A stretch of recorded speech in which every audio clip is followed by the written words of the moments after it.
18वीं लोकसभा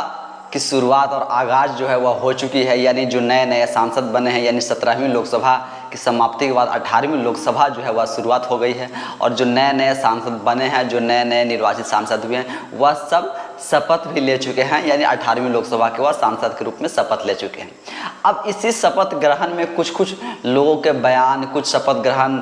लेते समय कुछ अपने तरफ से कहे गए कई बातों को लेकर के सारी मीडिया में कंट्रोवर्सी बनी हुई है, और किसी के बयान छप रहे हैं तो किसी की बातों और तीखा कटाक्ष जो है वह सब चलाया और दिखाया जा रहा है। इसी में एक हैदराबाद के जो सांसद हैं असदुद्दीन ओवैसी, उनका भी एक जो क्लिप है वह भी वायरल हो रहा है, और वह इस क्लिप में वह कहते हुए दिख रहे हैं जय फिलिस्तीन, यानी फिलिस्तीन को लेकर के उनके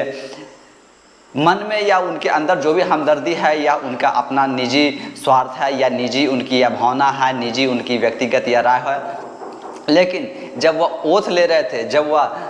संविधान की शपथ ले रहे थे, जब वह सांसद के रूप में वह शपथ ले रहे थे, तब शपथ के समय जब वह इस तरीके के बातें पढ़ते हैं, तब एक सवाल तो उनसे पूछना लाजमी होता है, और एक सवाल तो उनसे करना वाजिब है कि आखिर असदुद्दीन ओवैसी हैं जो कि हैदराबाद से सांसद हैं, भारतीय लोकसभा का और भारतीय संसद के वह सांसद हैं, और वह चुने हुए सांसद हैं, और वह अच्छे खासे मार्जिन से जीत करके और वह लोकसभा में आए हैं और वह चुनाव जीत करके आए हैं। लेकिन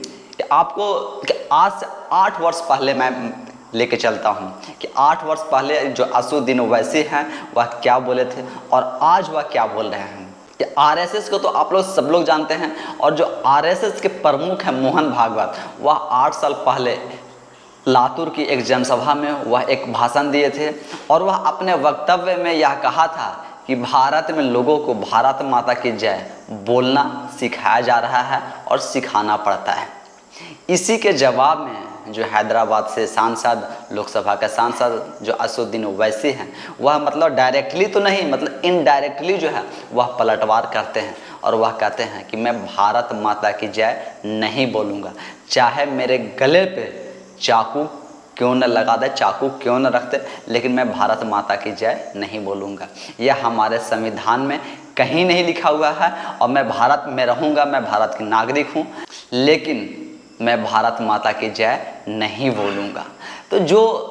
संविधान आपको भारत माता की जय बोलने पर मजबूर नहीं करता है, जिस संविधान की आप शपथ लेते हैं, जिस लोकसभा के आप सांसद हुए हैं, जिस लोकसभा से यह संविधान पारित किया जाता है, संविधान बनाया जाता है, उसी लोकसभा में आज आप जय फिलिस्तीन के नारे कैसे लगा रहे हैं। और आज आपको जय फिलिस्तीन बोलने में क्या शर्म नहीं आ रही है? क्या जय फिलिस्तीन बोलना किस संविधान में लिखा है, कौन से संविधान के अनुच्छेद में है, और किस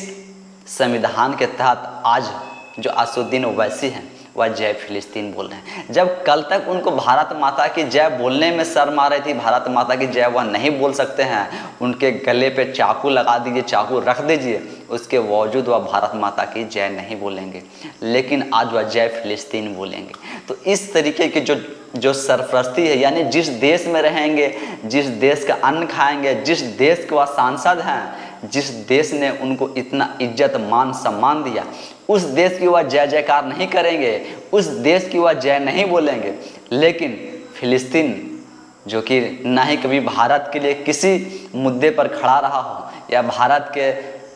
संरचना में, या भारत की जो भी कहें कि आज भारत इतना फल फूल रहा है, इसमें किसी प्रकार की फिलिस्तीन की कोई भूमिका नहीं है। किसी, चाहे वह कुछ वर्षों पहले का देख ले, इतिहास को देख ले, या वर्तमान को देख ले, फिलिस्तीन हमारे भारत में क्या भूमिका निभाता है और उसकी क्या भूमिका रही है। उसके बावजूद जय फिलिस्तीन बोलना आज इस असदुद्दीन ओवैसी जी के लिए क्या एक सवालिया निशान खड़ा नहीं करता है? और उस लोकसभा संसद में, उस लोकतंत्र के मंदिर से आप जय फिलिस्तीन के नारे और जय फिलिस्तीन के मुद्दे को आप बुलंद कर रहे हैं, तो क्या यह आपके ऊपर और आपके निष्ठा के ऊपर क्या यह सब सवाल नहीं खड़ा किया जाना? क्या आपसे सवाल नहीं पूछा जाना चाहिए कि आप एक चुने हुए सांसद हैं? या आपकी पर्सनल व्यक्तिगत हो सकती है कि आप भारत माता की जय ना बोले, आपको कोई फोर्सफुली नहीं करवा सकता है, कोई फोर्सफुली आपसे जय माता दी या भारत माता की जय नहीं बुलवा सकता है। लेकिन जब आप जय फिलिस्तीन बोलेंगे, तब तो लोगों के मन में एक सवाल और शंका तो पैदा होगा ही कि आखिर भारत में रहते हुए भारत माता की जय बोलने में इनको शर्म आती है, भारत माता की जय नहीं बोलते लेकिन जय फिलिस्तीन बोलते हैं। तो इसके क्या मायने और मतलब निकाले जाने चाहिए। आखिर जो असदुद्दीन ओवैसी है वह पढ़े लिखे सांसद हैं, वह बैरिस्टर की पढ़ाई किए हैं, लंदन से बैरिस्टर की पढ़ाई करके आए। उसके बावजूद जब इस तरीके का वह वक्तव्य देते हैं और इस तरीके का वक्तव्य निकल के आता है, तब आज उनकी निष्ठा पर एक सवाल तो बनता है कि जो असदुद्दीन ओवैसी भारत की संविधान की बात करते हैं, भीमराव अंबेडकर बाबा साहब की संविधान की बात करते हैं, उस संविधान में कहाँ पर और किस जगह लिखा हुआ है कि जय फिलिस्तीन बोलना है। जब आप भारत माता की जय बोलने के लिए आपको संविधान जो है वह मजबूर नहीं कर रहा है, फिर आज आप जय फिलिस्तीन बोलने को क्यों मजबूर हो रहे हैं। आपकी इस जय फिलिस्तीन बोलने के पीछे क्या मजबूरी है, आपको इस फिलिस्तीन के नारे के पीछे आपकी क्या साठगांठ है, आपकी क्या मनसा है और आप किस मनसे से या जय फिलिस्तीन की आज आप नारे बुलंद कर रहे हैं। यह सब सवाल तो आज आपके ऊपर बनता है और यह सब सवाल तो आपसे पूछना आज लाजमी है कि भारत माता की जय नहीं बोलेंगे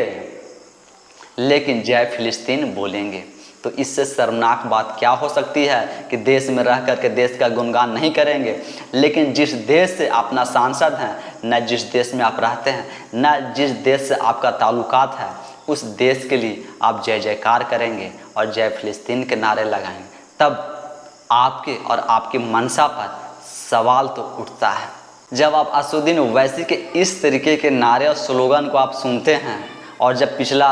जो 8 वर्ष जो पिछला मैं बताया हूँ कि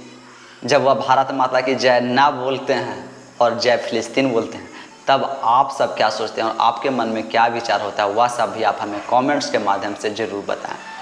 धन्यवाद।